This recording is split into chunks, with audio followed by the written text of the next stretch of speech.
Crash Course Live is presented by Smash It Demolition Derby, who host Bash for Cash, Blizzard Bash, and Capital City Carnage. Online at smashitderby.com.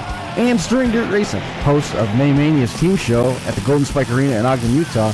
Online at stirringdirtracing.com. Reckless Abandon Derby Apparel and Derby Inc. Magazine. This is the Crash Course Demolition Derby podcast, recorded live at the FingerLakes1.com studios in downtown Seneca Falls, New York. And now your host, Chris Marquardt. Good afternoon, good evening, and welcome to this edition of the Crash Course Demolition Derby podcast. Excited to have you along for the ride here tonight. Episode 391, coming to you a couple days removed from what the original plan was for our Capital City Carnage follow-up. What a weekend it was, front to back. We've got more Derby action as the Unified Point Series gets back underway with the Whiskey Revolution coming up in Peoria this week, and we'll be diving into that a little bit later on. Brian, when I talked to him Monday on the attempt to get home, we were looking at Wednesday being the day that we were going to jump in, and he wasn't going to be able to make it tonight. I assume that it's got something to do with work related. Hopefully everything's all right. I didn't get any other details other than that. 391 here on deck. Excited to have everybody tuning in and hanging out with us this evening. Again, diving into it, we're going to be talking to a couple of the winners tonight, and then we're going to carry over to next week from Capital City Carnage. We're going to be talking to Justin Stephen and Justin Montgomery tonight, and we're going to be catching up with Jacob Wood next week about his win and the compact side of things. We've got some other stuff that we're trying to piece together as well. Excellent show front to back. I did reach out to Jonathan Mavis, John Mewis, whatever last name pronunciation you want to go with. We did get a straight answer from him at one point back in November that it was Mavis. Take it for what it is. He's trying to get a car together for Peoria, so he wasn't going to be available. He also doesn't really like to be put on the spot as a talker. So congratulations out to Jonathan. We did not want to let that go overlooked. It was an excellent feature there for him to come away with the win in the street stock weld class. You might be wondering why exactly it is that we're coming to you on a Wednesday. Coming home Sunday was the plan. It didn't quite come together the way that we had expected. Sunday morning, the flight was supposed to leave from Kansas City, Missouri. I think it was like a 7:40 flight. We got there, and it was absolutely chaos, which is usually a bad sign. We were flying American Airlines this time, and when I got to the gate with a bunch of the other folks that were going to be on the flight flying out of Kansas City, everybody from Dallas was getting called to the front of the line. I registered online, paid the bags, so there should be walk up, drop the bags, and go. They didn't have any of that stuff on record. I got bounced around from 3 different lines. They said the 540 was canceled, then they said the 7-something was canceled. It ended up being a little bit of a messy situation. I wanted to try to get to Philadelphia so I could get a rental car and then drive to Rochester. My bags were going to be on a different flight out of Charlotte and was going to be able to just scoot right up to Philadelphia. 5 hours, I'd meet in my bags, everything would be good. That didn't pan out. The flight ended up having open seats to Philadelphia, but I ended up on a flight going to Charlotte and on standby for a flight out of Charlotte to Rochester at 2 o'clock. American Airlines had overbooked another flight. Those individuals were bumped over onto the flight that I was on standby for, which pushed me and another individual that were trying to get to Rochester back off of that flight to the 8:45, which was then delayed because they didn't have any staffing to operate the plane. They didn't think that it was funny when I volunteered to hand out the sodas on the flight from Charlotte to Rochester. But nonetheless, we got off the ground at 9:15, and I ended up back home at midnight as part of yet another marathon adventure on American Airlines. We didn't go Southwest. The plans came together too late, and there wasn't a flight to get home. Probably at this point in hindsight, I could have just taken that flight and gotten home, and everything would have been just as smooth as would have been otherwise. But nonetheless, we were there, got home, hit up school, got to return there, got to show a clip and some still frames of the interview with Derek Creetlow in the pits when the kids were asking what we shared at morning meeting what we'd done over the weekend, and shared the clip and some highlights there of the interview with Derek Creetlow. So that was fun. And then Monday night, soccer practice started for Kelsey, and Tuesday we had a puppy appointment at the vet. The dog that we got on Friday, Cody, the lab shepherd border collie mix guy from Alabama, he's having some stomach trouble. Looks like the worms might be back or something along the lines for the issues with the puppy. I think the train just derailed outside. That was a heck of a crash. Anyway, so we had an appointment with him, so we weren't going to be able to squeeze it in. Fast forward, brings us here tonight, and here we are for a catch-up episode. Justin Stephen is waiting in the wings, and the post all over Facebook suggests that is a very bad man, as it were, as a number of people had listed so much so. 3 high-profile wins in the last year, going back to the last Capital City Carnage event, so repeat winner there. In the limited weld class, it was an outstanding feature to be driven, running through the qualifying heats, and then into the main. Car looked like it was in real good shape. So, Justin, man, congratulations on that, and it's got to be feeling pretty good, even though Facebook maybe is not as busy this time with all the new friend requests. Yeah, thank you. Yeah, it was a good time.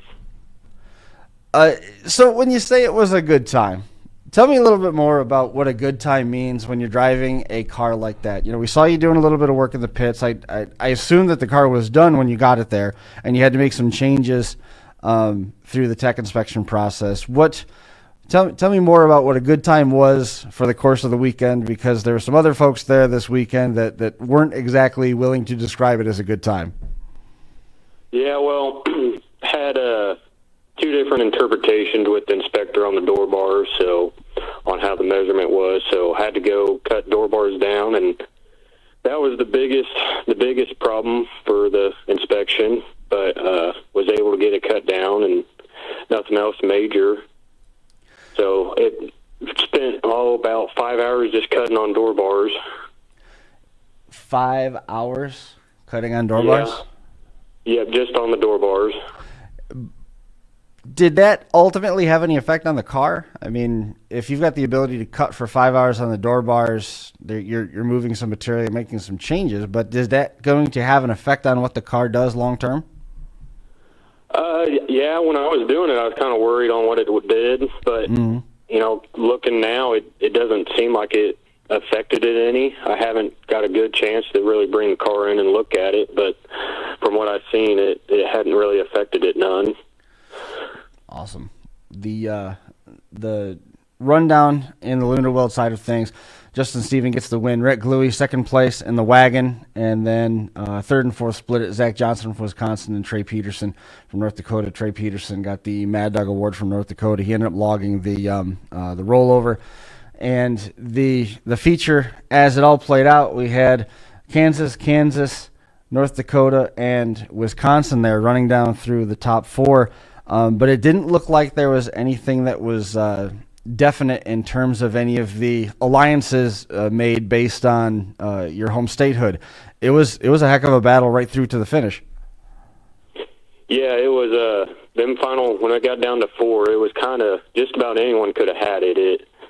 Trace and Zach, they're good drivers, and Rhett, and Rhett had me over there in that corner, and they're at Blizzard Bash last year. That's kind of where my Blizzard Bash ended, was that exact corner in the same situation. So when he was packing me in there, just in my head was replaying, this is how it's going to end again. And it was, luckily his engine wouldn't restart, and I was able to work out of there. He didn't have me stuck good enough. So how many times, let's go back to November then. How many times have you replayed the situation where you got buried down there in the corner at Blizzard Bash and thought all the different ways that you could possibly escape from that in the situation at the team show last November? Probably several times. It was there in November, I was having problems shifting the transmission, and a lot of times I was having to shut it off to shift it, and that was the major thing that caused me to get in that corner. But went back and kind of solved what problems we thought there was with it, and hoped it didn't happen again. So now you're in the same spot on the receiving end of a very, very fresh wagon in Rhett Gluey. And were you able to tap into any of that the rehashing, the Monday morning quarterbacking that you did from the situation, transmission notwithstanding, you making those fixes certainly did help too. But doing a little bit of the Monday morning quarterback, did it help put you in a situation where you found a way out, or was it just luck of the draw? I think it was just luck of the draw. I mean, there was a point there I just kind of stopped and sat and just took a second to look around, and that's when I realized he wasn't running. And at that point, I was kind of, my mental clock in my head had already, to me, it kind of timed out. I was thinking I was pretty close to my minute, and I saw he wasn't running, so I just kept on going and was able to just wiggle out of there. Fifth place was another one of the Johnsons, and I'm blanking on his name. I think it was Dustin Johnson. Yep. All of a sudden the car just shut off, and we saw kind of the same situation happen to him in the qualifying heat. But that was his first run at Capital City Carnage, and when he and Zach both had cars that were mobile, it was looking like the end of that feature was going to get exceptionally interesting, just in terms of the state distribution. And the blue cars with flames certainly weren't going to be hitting each other as hard as they were going to hit anybody else. That's just the way that it was going to go until it was time to start settling the checks. Would things, do you think, have been any different if the number 2 was able to get going and keep going? Oh yeah, there would have been a good chance that it may have ended different, but it that's the thing with Derby, you never know what's going to happen or how it's going to end. That held true quite a bit through the course of the weekend for Capital City Carnage front to back. Jonathan Mavis coming up with a win in Street Stock Weld, and it felt a little bit like he wrestled that win away from Josh Turner, Chad Markley, Justin Comer in third place. That was a driver from Missouri. Mad Dog went to Nick Sempf. He had an outstanding run. That one itself looked a little bit like kind of what you were saying. It was anything can happen, and sure enough, it did. Mavis was able to turn the corner on that and then get things all wrapped up at the top of the track, and it was kind of a situation like what you saw. It almost looked like with Rhett, when he had you pinned in, he was honing on the throttle so much and was trying so hard to stay aggressive and keep contact and keep you from being able to escape. It almost got the engine, I don't know if it was as simple as the engine just got hot, but something went wrong with it, and maybe a little less aggression would have ended up swinging things the other way. But certainly with that mental clock having run out, that's one of those cases where you don't take the stick down until somebody else tells you to. Oh yeah, my cousin, he's always told me, don't ever break your stick, make them break it. So that's always stuck in my head, and I've just kind of went with that theory. Is there something magic in the water out there at the shop that is making these 98-202 so consistent? I don't know what it is. I've talked to people, and I think a lot of it's luck, and it's hard telling. Sooner or later it's going to run out, but you gotta enjoy it while it's happening. How much fun is this run that you've been on? It's been awesome. The first Carnage was more of a shock. It was my first big win, and always knew I had the potential to do it and had the car. I could do it. Just nothing had happened yet, and it came as a shock that, wow, it really happened. And then then made the trip out to Montana for the Bakken beatdown, and it was just wanting to go out there and just do good. A top 10 to me was enough out there to make me happy. And then Carnage here, it was a win was the ultimate goal, but just a top 3 would have been happy. The heats were really interesting too. I mean, the card was supposed to have, I think they were flirting with 50 cars at one point, but then it ended up being only 31. So you had 10, 10, and 11. And even at that point, there was a couple cars that didn't make it back out for the qualifying heat. So that jumbled around a little bit. And it seemed like the first heat was going to be the haymakers. The first heat stacked up to where that was going to be experience. It was going to be aggressive. The middle heat was a little bit more of a wild card where you really didn't know what you were going to get, depending on who decided they wanted to step up and make a name for themselves, whether they were going to be throwing hammers and get those qualifying spots as mad dogs, or if they were going to want to be more students of the game and drive wheels, tires, axles, and use the strategy driving. And then the third heat in the limited well lineup seemed like it was going to be more of a driver's heat.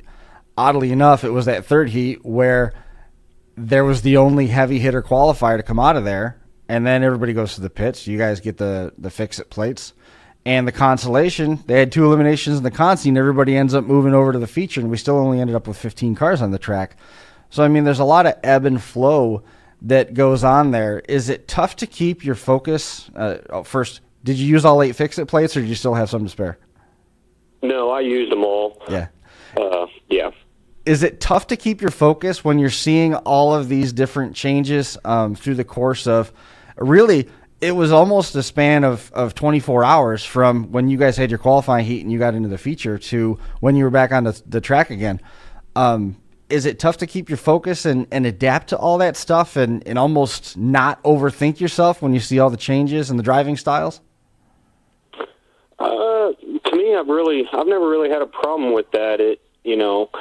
Once that helmet goes on, I just kind of get in my zone, but you do a lot of thinking prior and running scenarios in your head, but you can always plan something, but once you get out there, the plan never goes the way you want. Right.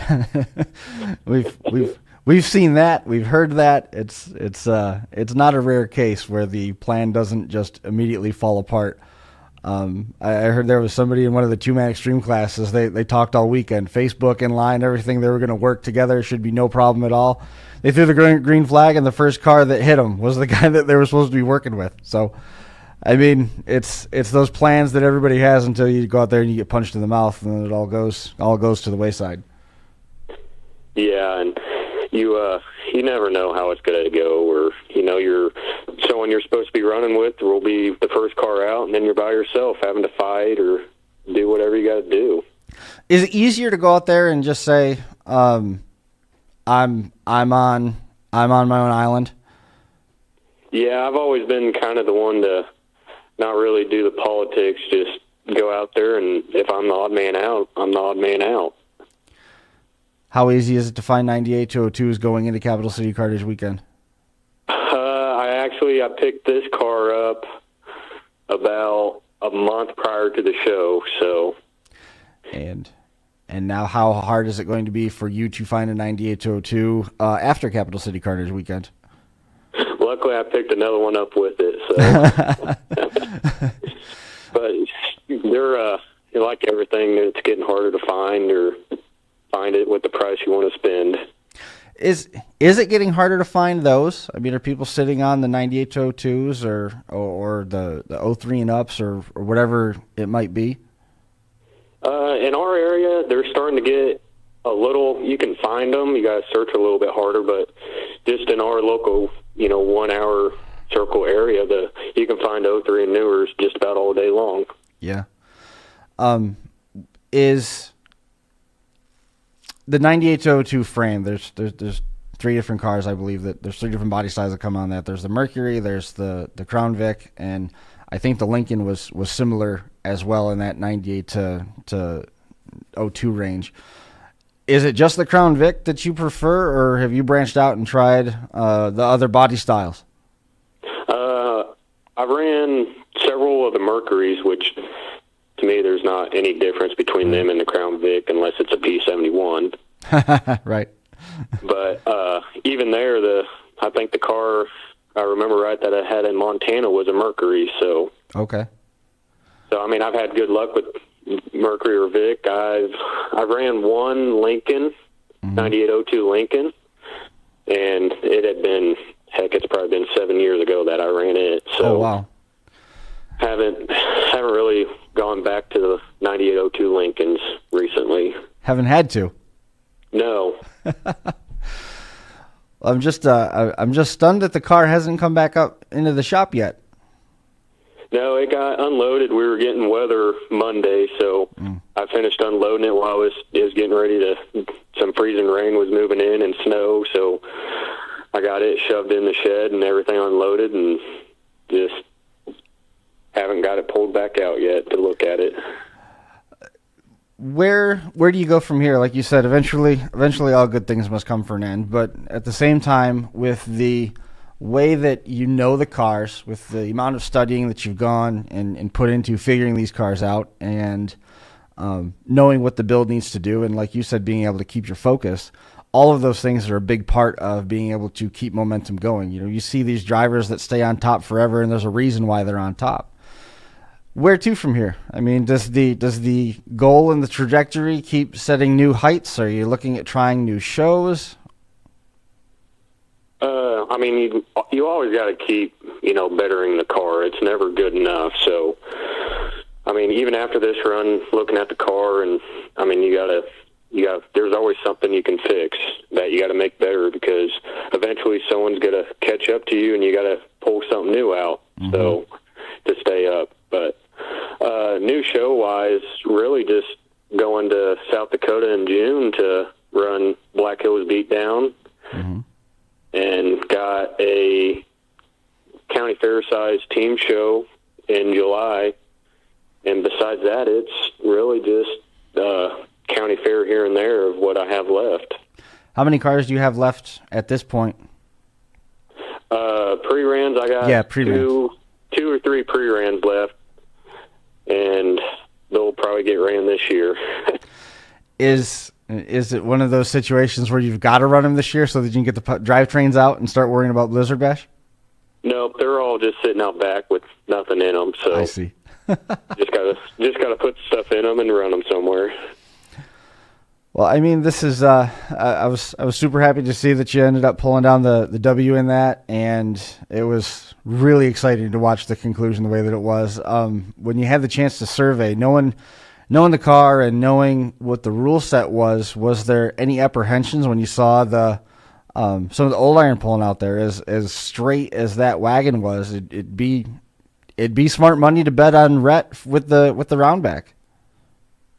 Yeah, it was. I mean, there's a lot of car there when the back of it's still good, the front's still straight.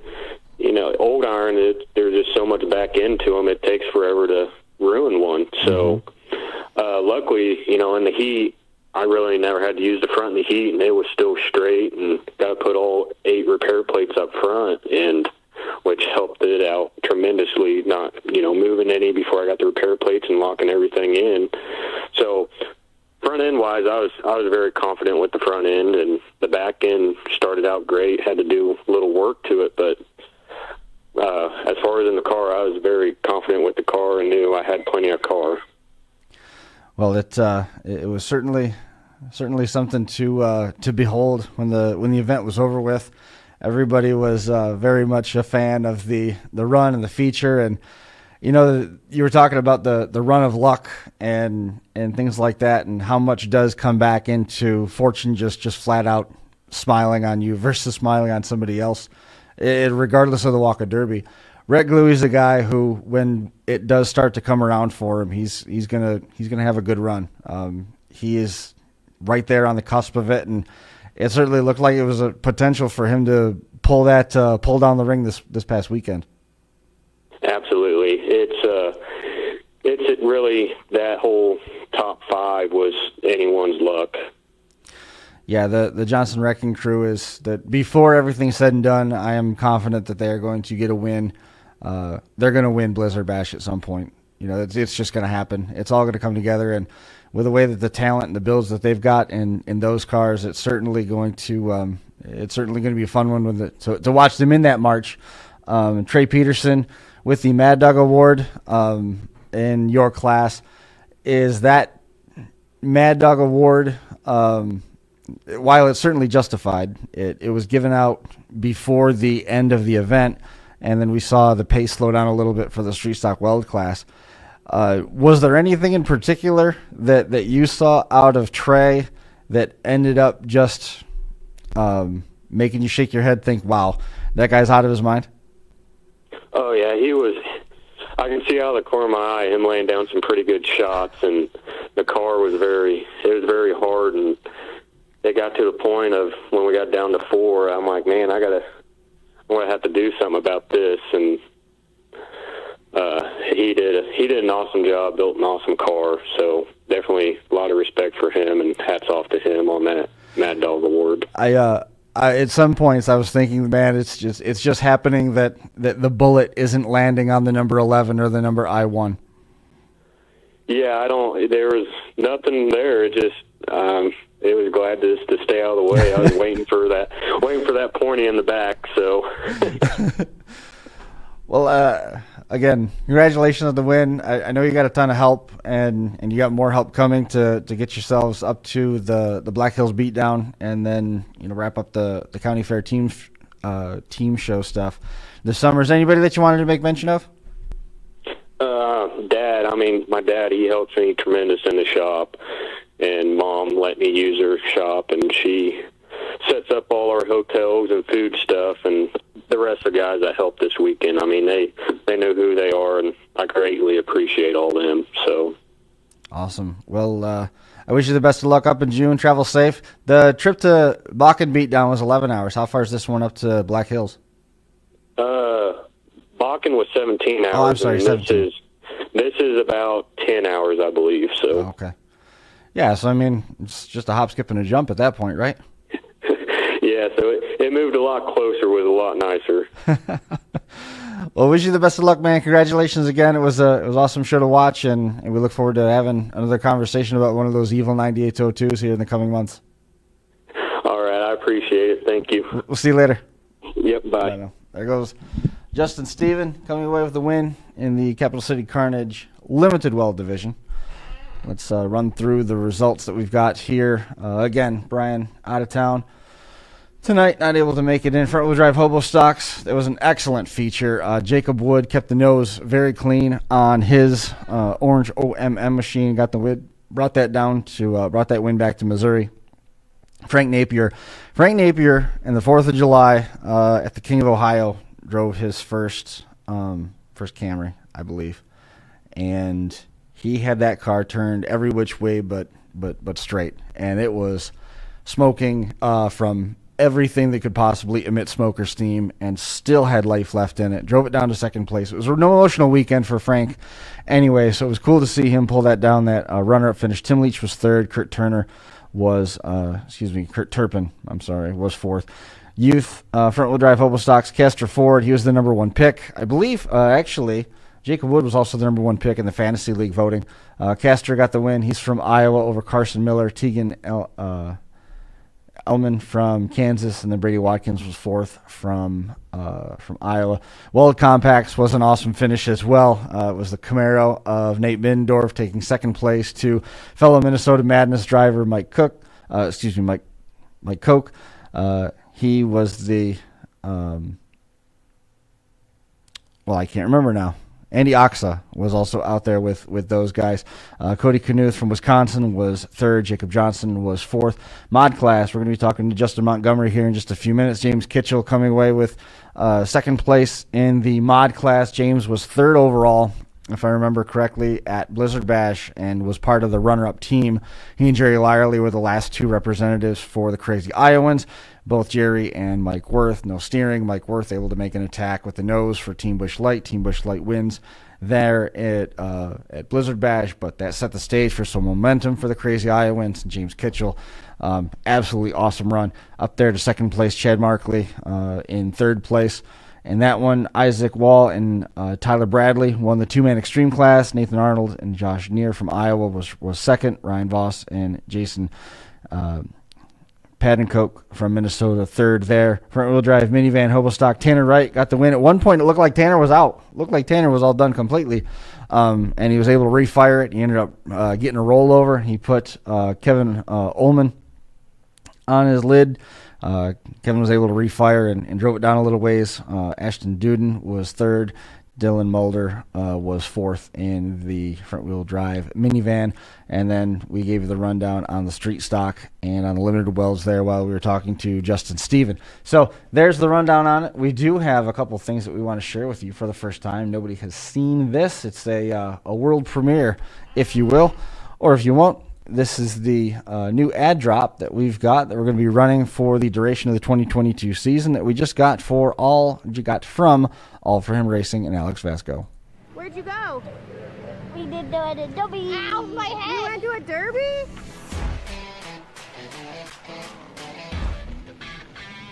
Hey Derby World, this is All For Him Racing Videos, where Derby never ends. We have people come up and ask, what is All For Him Racing Videos? And the answer is a YouTube channel dedicated to growing the sport of demolition derby in a positive and fun way. Our passion is to show the next generation this sport and capture the memories for generations to come.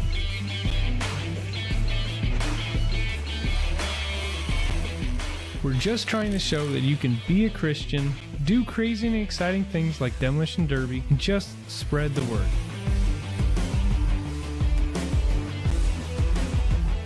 We have traveled all over the country filming events, all while meeting many great people, hearing amazing stories, seeing the passion for this sport, and falling in love with the derby community.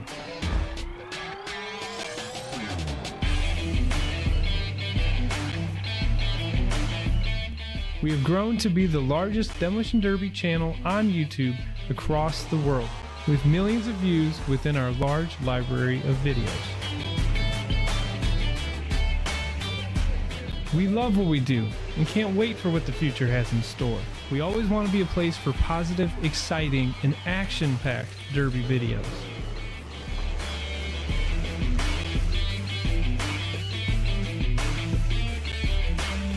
Thank you, Derby World, and enjoy the videos. All right, so just wanted to take a minute and tell you a little bit about the Bash for Cash. It's going to be coming up here, Bash for Cash 2022, Ross County Fairgrounds in Chillicothe, Ohio. 3-man team pro stock class, $15,000 to win. Turn back the clock class, $12,000 to win. Smash it minis, $10,000 to win. $2,000 to win each of the standalone Smash It full size, street stock mini, street stock full size, pro stock mini, youth mini, Smith Metalworks youth full size, street stock minivan, truck SUV class, Frank the Tank, the Relic class, and the farm trucks also on the card. The 27th is the opening round of qualifying for the team heat, Smith Metalworks, and the youth full size. It's 7 o'clock start time. May the 28th, turn back the clock heats, pro stock team const, youth minis, street stock mini, van, mini truck SUV heat, street stock full size, Frank the Tank class, and the Smash It minis. And then on the 29th, Championship Sunday, farm trucks, street stock mini, Relic class, pro stock mini, the Smash It full size, pro stock team feature, and the Turn Back the Clock feature, all part of the program there at the Bash for Cash. May 27th through the 29th, online for details, smashderby.com. Also coming up with some more information. Whoops, we didn't want to do that. There we go. Unified Point Series has some action coming up here. Wicked's Urban Destruction is going to be the 18th and 19th in Sturgis, Kentucky. Dead Man's No Mercy is in Cumberland. It's not in Cumberland, that has moved. For April 15th and 16th, April 22nd and 23rd is Derby Icon Spring Explosion in Champaign, Illinois. April 30th is the Hardcore Compact Throwdown in Stoneboro. And then we've got the Controlled Chaos in Knox, Pennsylvania. May the 14th, TNT's Wexford War Zone in Cadillac, Michigan on June 11th. The 2022 standings thus far, Ty Richards out in front with 30 points. Corey Buddy in 16 points in second place. Michael Kelly is third with 15. Tied for fourth, Trevor Jones and Mason Stacy with 14 points each. Tied for sixth, Vugie Barnes and Bill Miller with 12 points. And then 14 drivers are tied with 10 points each in eighth place. Stay up to date with everything online at the 527unifiedseries.com. All right, and now here's some more information on some local partners. A progressive waste management company based in Owego, RPM Group, started in 2016 and now boasts 2 roll-off, 6 garbage trucks, and a fully certified and licensed group. The RPM Group customer base has grown to more than 3,000 people, offering curbside trash and recycling services, in addition to asbestos abatement, asbestos surveys, interior and exterior demolition, lead renovation, mold remediation, mold assessment, and dumpster rental. Call 607-223-8714 for additional details, or visit rpmgroupny.com, and you can schedule your needs. We have more information coming along as everybody inches closer and closer, about a month away now from today, from the Smith Metalworks second Demolition Derby Expo, with the Demolition Derby to follow. Events are going to include seminars featuring collaborative rules meeting in addition to a number of vendors.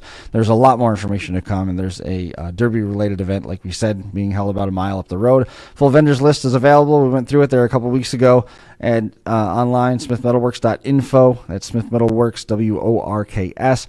Various promotions sessions are going to be handled as well, including Smash Iron City, Hardcore, Toast Deadman, and more. Times for the seminars are being posted as well on the Facebook page, Smith Metal Works, WORX. Make sure you jump online, like the page, follow along, smithmetalworks.info, experience and passion, second to none. Let's see, have we got anything else that we've got to hit on here? We're going to be getting into some of the Blizzard Bash stuff here coming up soon, but at this point, I don't think that we are going to be having all the details on that as of yet. That's generally usually released shortly after Capital City Carnage, but we'll make that adjustment here. So now we want to tell you a little bit about Jeffy's Fab Farm. We'll be right back. Jeffy's Fab Farm in Fredericksburg, Virginia specializes in all of your demolition derby needs. We've got you covered from bumper to bumper. Whether you need headers, shifters, harnesses, fueling systems, or complete turnkey setups, Jeffy'sFabFarm.com can help.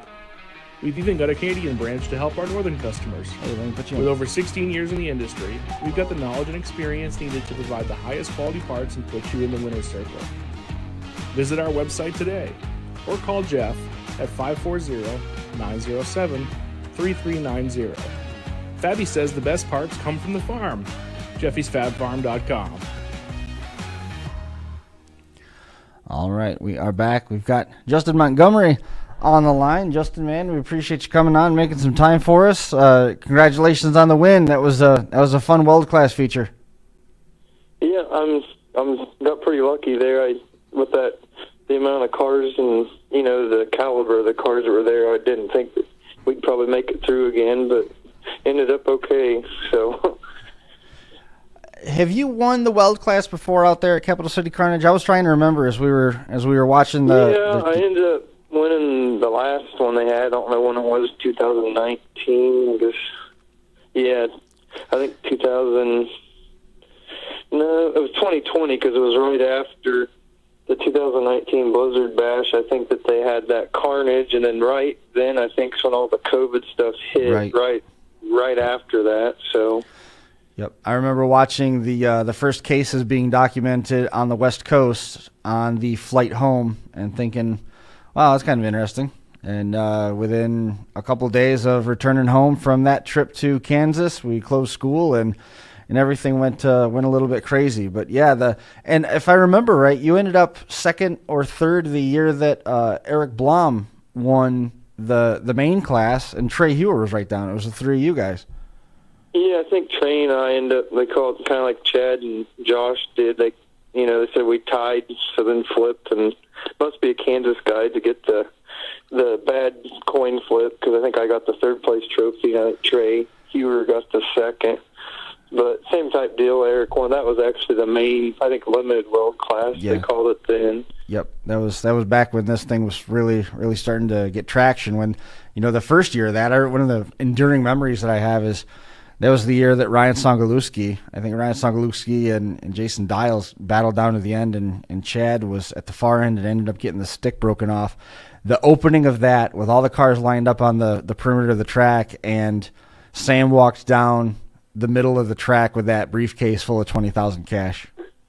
No, 30,000. I'm sorry, 30,000. So, I mean, at that point, if it stacks of $20 bills, I'm not going to know the difference by sight one way or the other. I've never seen that much money in one place one way or the other. Whether it's 20, 10, 30, that was a solid chunk of change in that briefcase. Yeah, I hear you probably buy you about two tanks of diesel right now.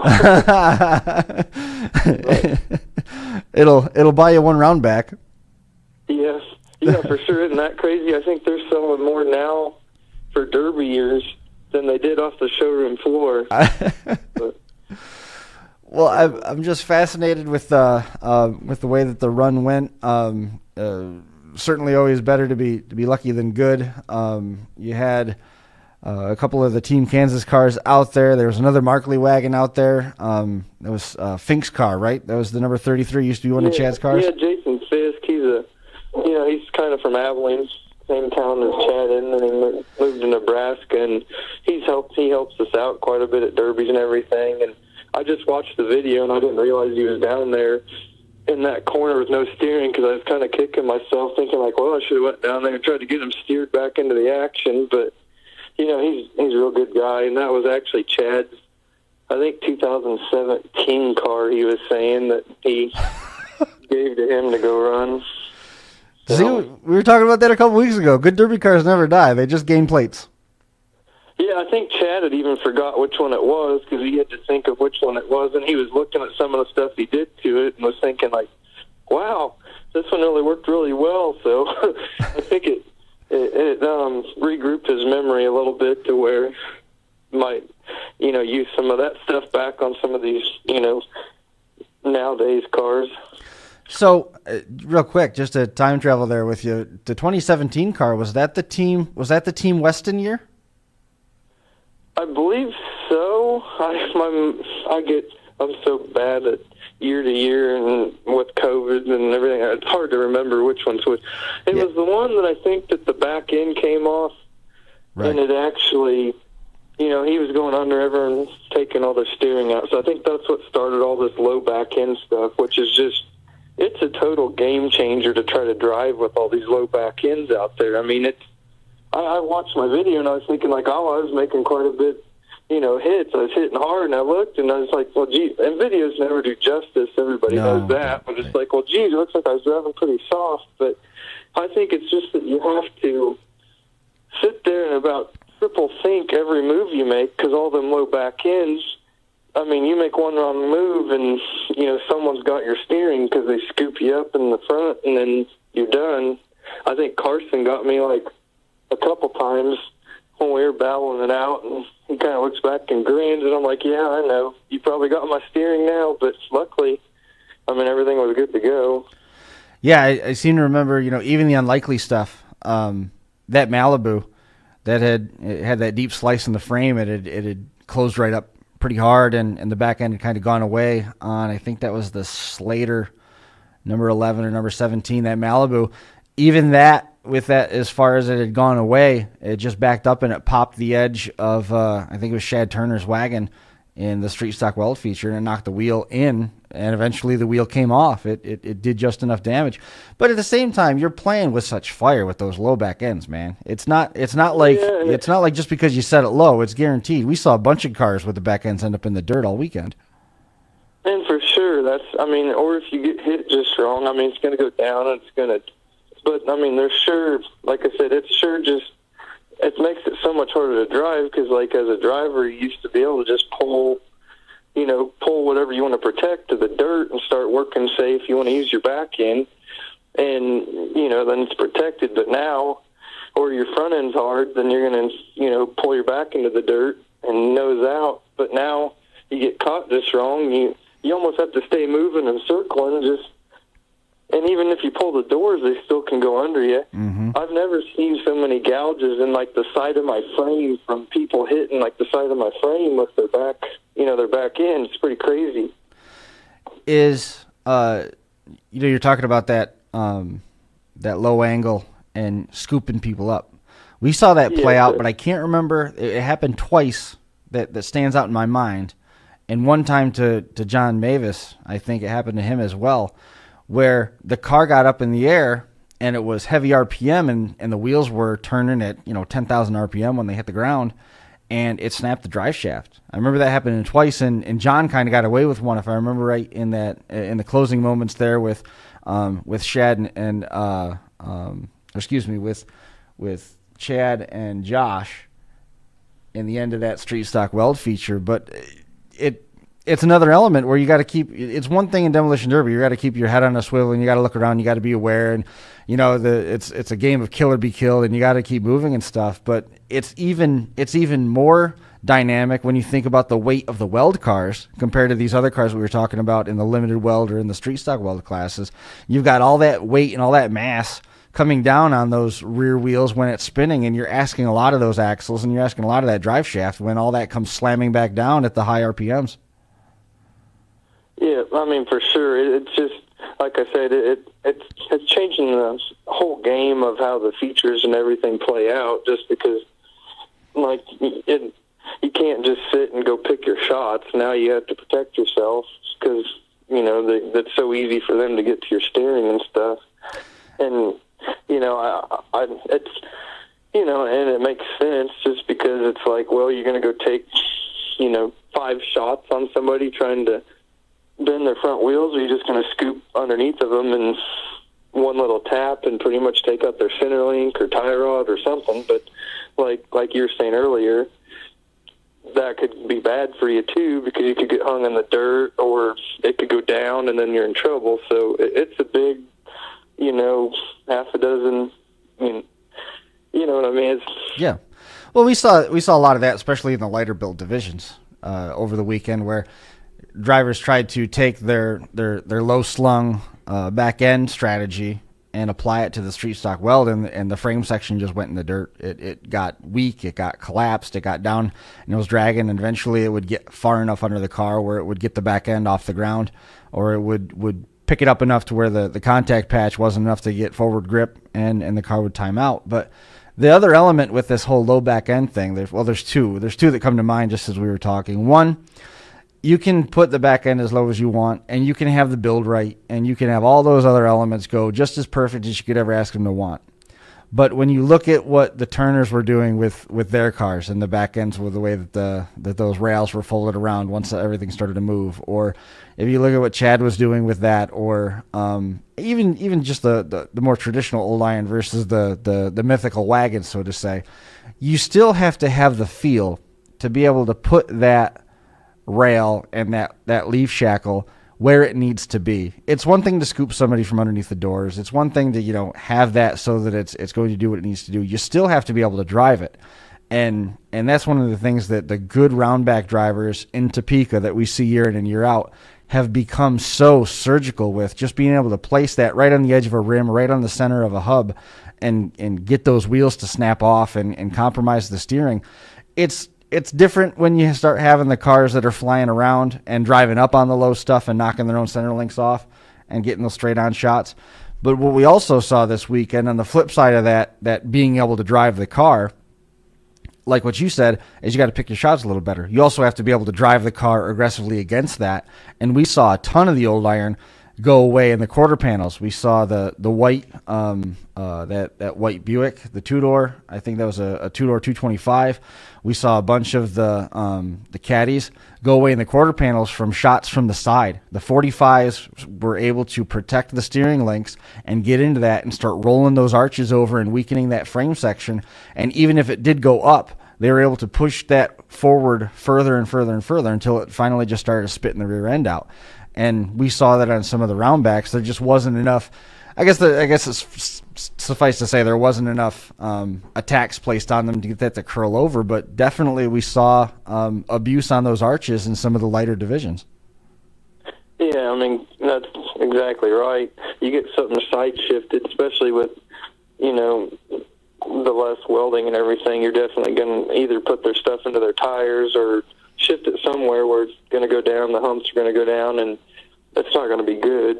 But, it's just, with the low back ends, you actually have to think, not only picking your shot, you're thinking, where are all them back ends to where I hit that guy, where am I going to be after, and where are they going to be, to put myself in a situation to where he's already coming and I can't get out of the way. So, but I want to go back to something that you said a minute ago. As an individual right now, standing in Kansas and in your proximity to Kansas City, I know you don't live in Missouri, and myself being somebody who's in New York, who I would like to point out still only has one NFL team, and that's the Buffalo Bills, because the Jets and Giants play in New Jersey. I really don't want to hear anything about how Kansas guys don't get the fair decisions on the coin flips. Oh, yeah, that's true. Well, we played even though they're a Missouri team, but we still root for the Chiefs. But yeah, we did get it. When we played the Patriots for that one, I think the AFC Championship game, we had the same thing happen to us, and I think a lot of them were rallying to change the overtime rules there. And I think part of the Bills teams were the ones that didn't want to change it, but I don't know. That's something you read on the internet. Everything's true on the internet. So, but no, that was we were pretty frustrated with how they played and all that. But then it was done, so we could concentrate on getting the car all back together and on some, concentrate on our stuff that we got going on here. So take me through the last stretch of the of that weld feature. I mean, or excuse me, I misspoke. Of your mod feature. yeah. Those out there. James Kitchell is proving to be a drastically improved driver who is one of those guys that's knocking on the door of just a couple breaks, and he's going to be celebrating in Victory Lane in Topeka before long. It's going to happen, and I still maintain that at this point, at risk of insulting him, his improvement has been one of the best stories that we've been able to watch over the last years as a driver, as a builder, and he is a very, very tough out at this point, and you had to lock horns with him for the duration of it. Yeah, and for sure. We know James. Chad ran with James forever at Mayhem, so they, I think, Chad talks to him quite a bit, and then we worked pretty well together and everything, so, but when it came down to it, it gets down, and I knew that Carson still had good steering, and I knew it was going to be trouble, so that's why I kind of started on him, because I wanted to start on him while I still had some steering, and then battling down to it. Then Chad lost his wheel, and then, still battling with Carson, and then, kind of starting on James, and he comes back after me, and then when it got down to, James and I didn't have any brakes, and I didn't know if I had both back tires gone at that point, but at certain spots on the track, I would hang up. So I knew that James would outmaneuver me, and there's no question in my mind if I didn't get him pinned somewhere quick that, he was going to beat me. And I don't like to win by just sitting there pinning people like that. I've never really believed in it. But then again, I guess if they're going to allow you to do it and everything, that's what I had to do to win the show. So, I mean, what do you do? Well, if I recall right, that you had to show daylight, right? You had to show daylight when you backed up. There wasn't necessarily a car length measurement or anything. Yeah, I think you have to. I don't know if it's 10 inches or show daylight, and I don't think James told me after that he couldn't turn left, which I didn't know that. It might have changed a little bit, but I knew that we had the weight advantage, and we were kind of pushing each other. And then once I got forward momentum and he broke his tires loose, I could pretty much shove him back in there. And then I honestly was thinking, like, there's no way I can let him out, because if I let him out, he's definitely going to outmaneuver me. So, and I was thinking he's going to be mad about it, but he's completely fine. James is an awesome guy.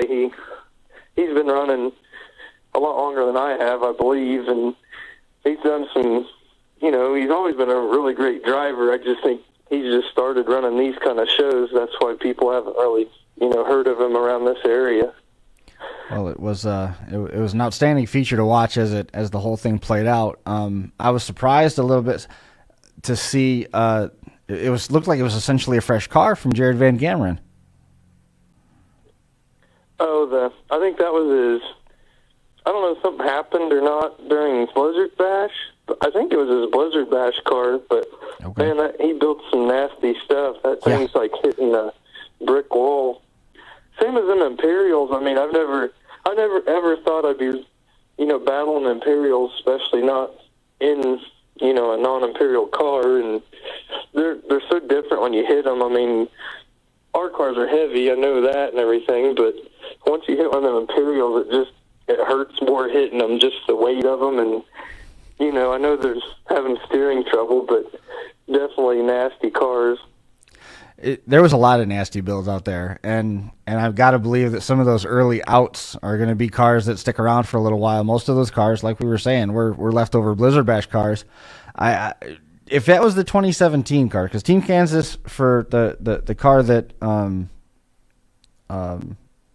Chad had loaned out for the 33, I almost think that was the Incredible Hulk car from 2017, because Team Kansas won, I think it was in, was it 15, 17, and 19 or something along those lines. So I mean, you guys, I think that might have been the Incredible Hulk car.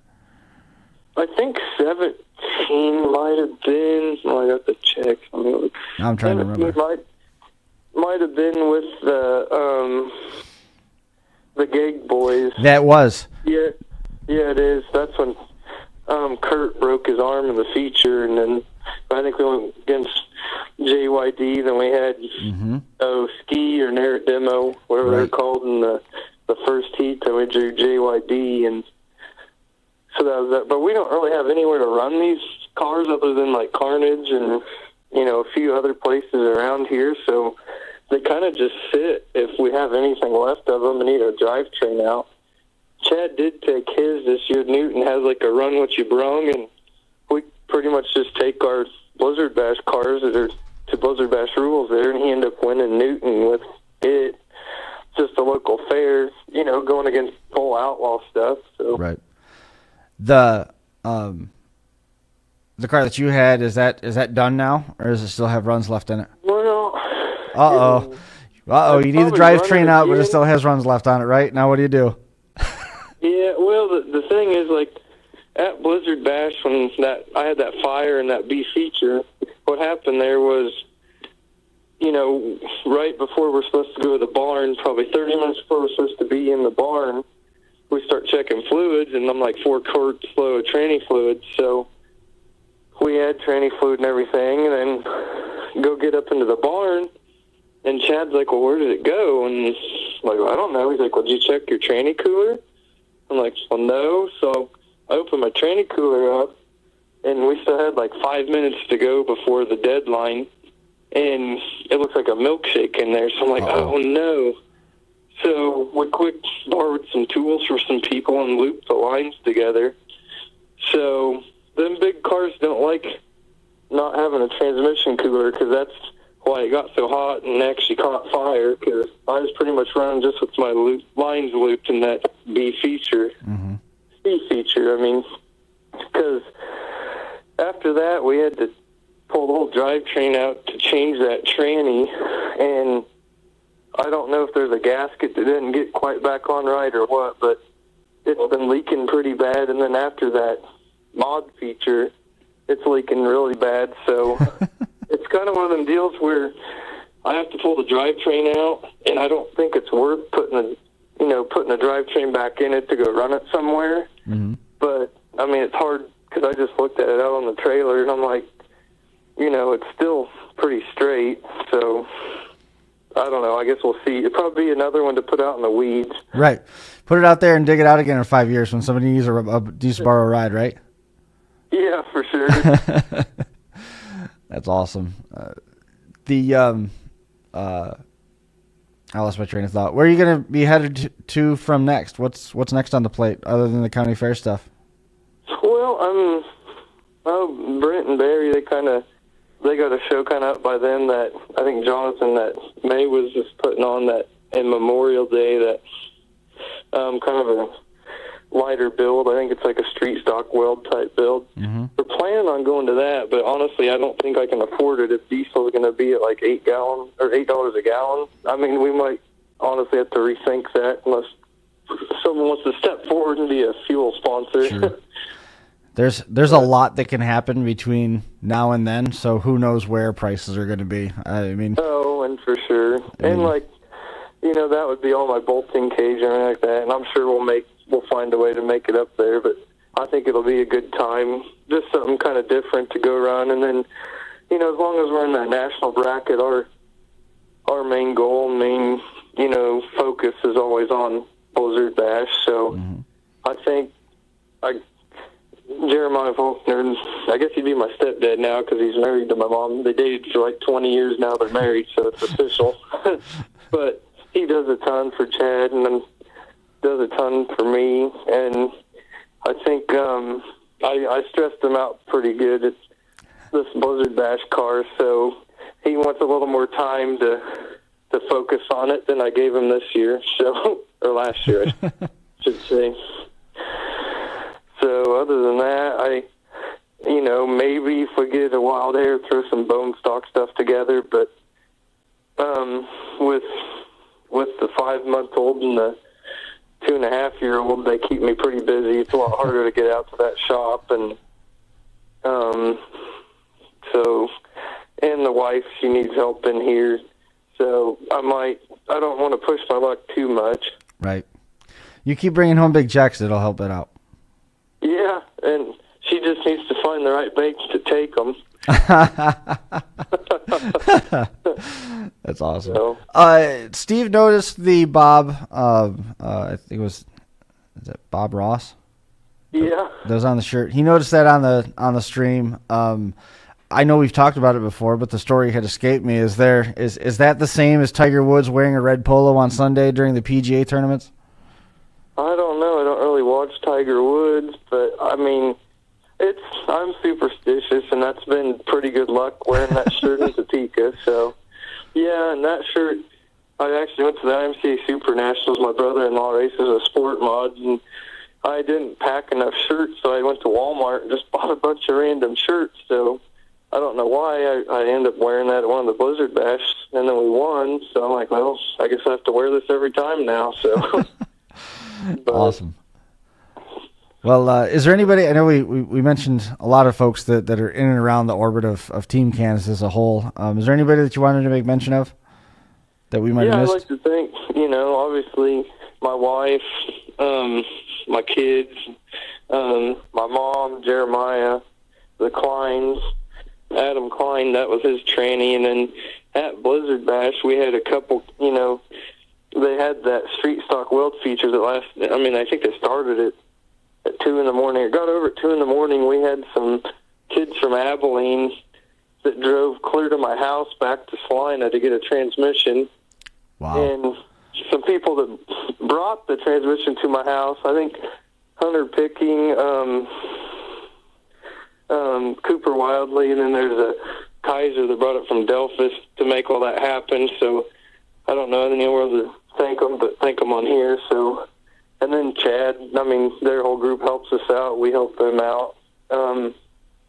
But there's just a ton of people that help us. My in-laws, my brother-in-law helps a lot.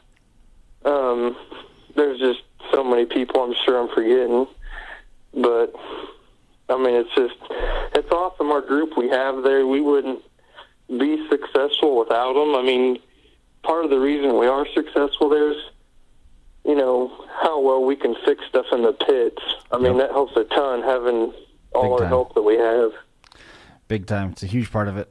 We were talking about that with Justin, too, a little bit earlier, how important it is to be able to make those adjustments in the pits and also keep your eyes on your own paper, so to say. Don't outthink yourself. That's another big part of it, too.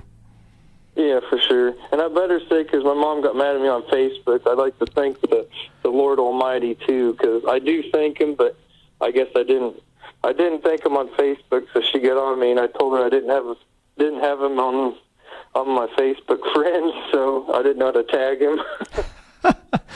Well, good to recover. You can point to the end of the show. It's at the should be right around the 1 hour and 3 minute mark. So we can attest that you gave due credit. That'll work. All right. Well, man, I appreciate you coming on the show and hanging out for a little while. Good luck the rest of the summer. Congratulations on the win. Keep in touch and have fun with those little kids, man. It goes by fast.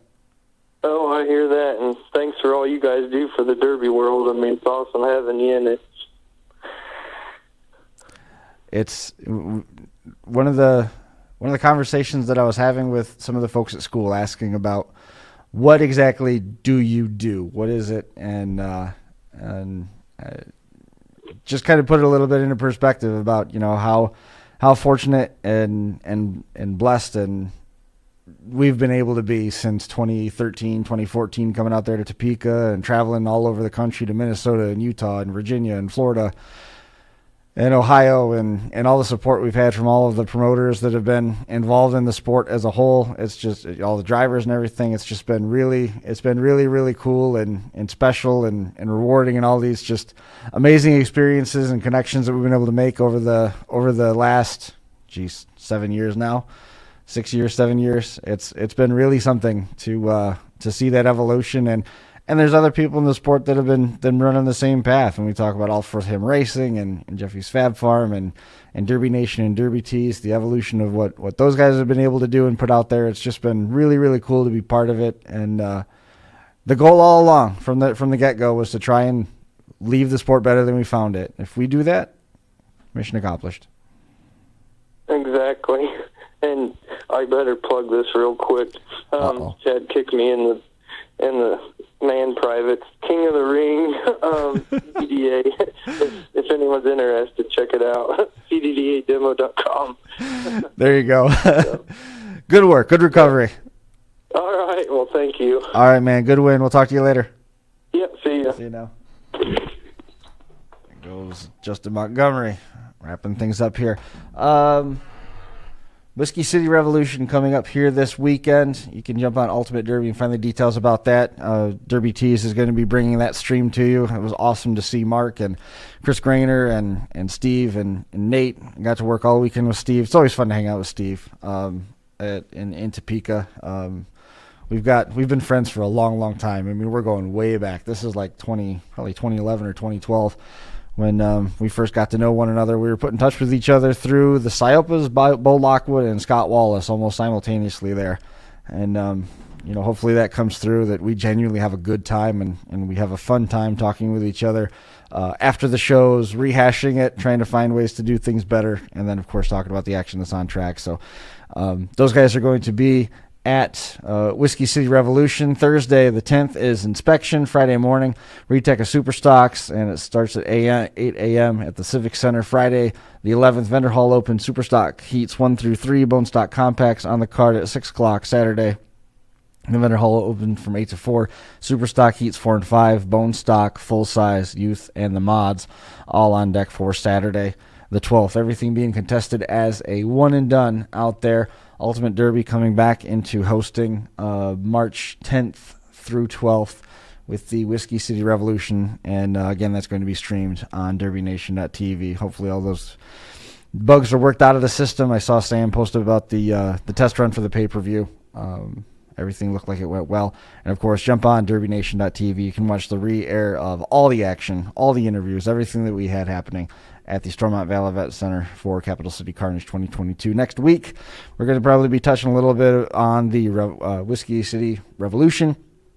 We're also going to try and catch up with a bunch of those compact drivers that pulled down wins. There was some discussion on Facebook this week. Oops, Justin isn't with us anymore at this point. There's a lot of discussion about the compact shouldn't be called a support class.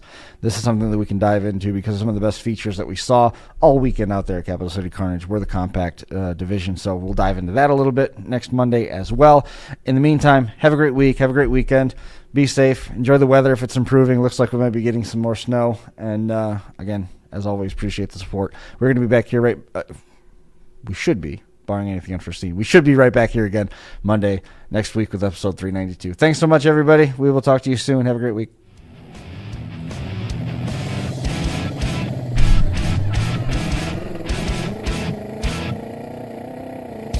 The Crash Course Live is presented by Smash It Demolition Derby, who host Bash for Cash, Blizzard Bash, and Capital City Carnage. Online at smashitderby.com. And Stirring Dirt Racing, host of May Mania's team show at the Golden Spike Arena in Ogden, Utah, online at stirringdirtracing.com. Reckless Abandon Derby Apparel, and Derby Inc. Magazine. This is the Crash Course Demolition Derby podcast, recorded live at the FingerLakes1.com studios in downtown Seneca Falls, New York.